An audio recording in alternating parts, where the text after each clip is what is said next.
बोले विष्णु भगवान की जय, गरुण महाराज की जय। आज गरुड़ पुराण सारोद्धार का जो 12वां अध्याय है उसका दूसरा एपिसोड है। इसमें 80 श्लोक हैं, तो 20-20 श्लोक करके इसको 4 एपिसोड बनाया गया है। आज दूसरा एपिसोड है। दूसरे एपिसोड में शुरुआत है कि एकादशिन्य विधिना वृखोत्सर्ग समाचरेत हीनांगरोगिणं बालम व्यक्त्वा कुर्यात लक्षणम। 11वें दिन विधियों पूर्वक हीन अंग वाले रोगी अत्यंत छोटे बछड़े को छोड़कर, ये सब ध्यान देना पड़ेगा, सभी शुभ लक्षणों से युक्त वृक्ष का विधि पूर्वक उत्सर्ग करना चाहिए।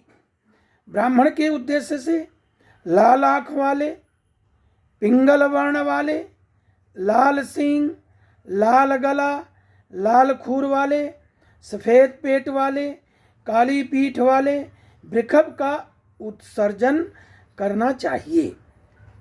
क्षत्रिय के लिए चिकना रक्त वर्ण वाला, वैश्य के लिए पीत वर्ण वाला और शूद्र के लिए कृष्ण वर्ण वाला वृक्षोत्सर्ग प्रशस्त माना जाता है।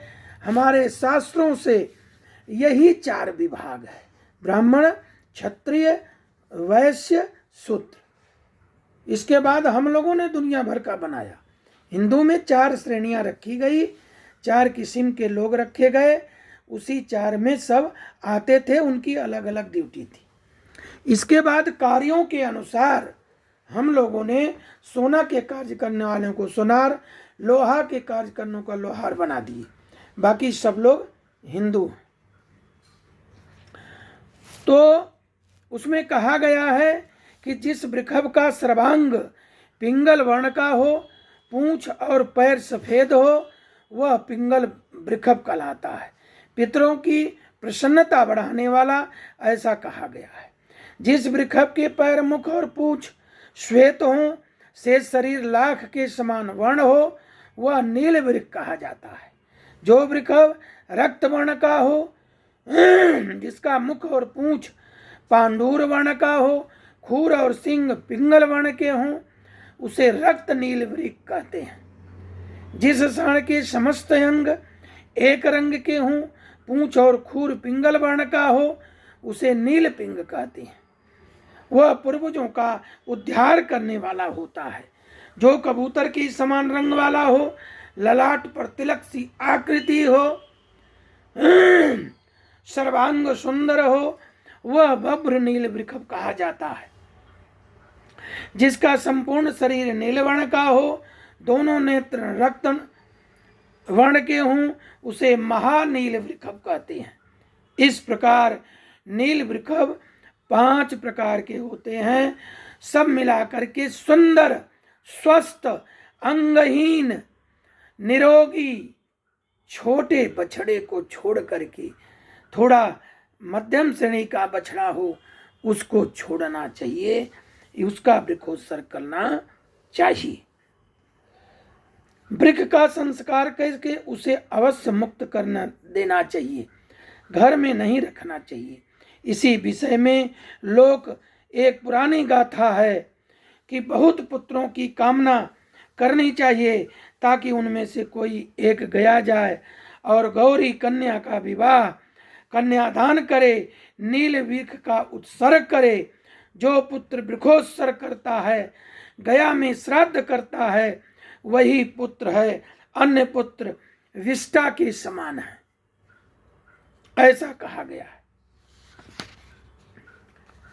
जिसके जो कोई पूर्वज रौरव आदि नरक में यातना पा रहे हों, 21 पीढ़ी के पुरुषों के सहित वृक्षोत्सर्ग करने वाला पुत्र उनको तार देता है। एक वृक्षोत्सर्ग करने वाला पुत्र अपने 21 पितरों को तारता है। स्वर्ग में गए पितर भी इस प्रकार वृक्षोत्सर्ग की कामना करते हैं। हमारे वंश में कोई पुत्र होगा जो वृक्षोत्सर्ग करेगा, उसके द्वारा किए गए वृक्षोत्सर्ग से हम सब परम गति को प्राप्त होंगे। हम लोगों को भी सभी यज्ञों में श्रेष्ठ यज्ञ वृक्षोत्सर्ग मोक्ष देने वाला है। इसलिए पितरों की मुक्ति के लिए यथोक्त विधान से सभी प्रयत्न पूर्वक वृक्षोत्सर्ग करना चाहिए। वृक्षोत्सर्ग करने वाला ग्रहों की तद्दत मंत्रों से स्थापना पूजा होम करके शास्त्रानुसार वृक्ष की माता गौओं की पूजा करें। बछड़ा और बछड़ी को ले जाकर उन्हें कंकण बांधें। वैवाहिक विधान विधि के अनुसार स्तंभ में उन्हें बांध दें। फिर बछड़ा और बछड़ी को रुद्र कुंभ के जल से स्नान कराएं। गंधमाल्य सम्यक पूजा करके उनकी प्रदक्षिणा करें। तदंतर वृक्ष के दक्षिण भाग में त्रिशूल और वाम पार्श्व में चक्र चिन्हित करें।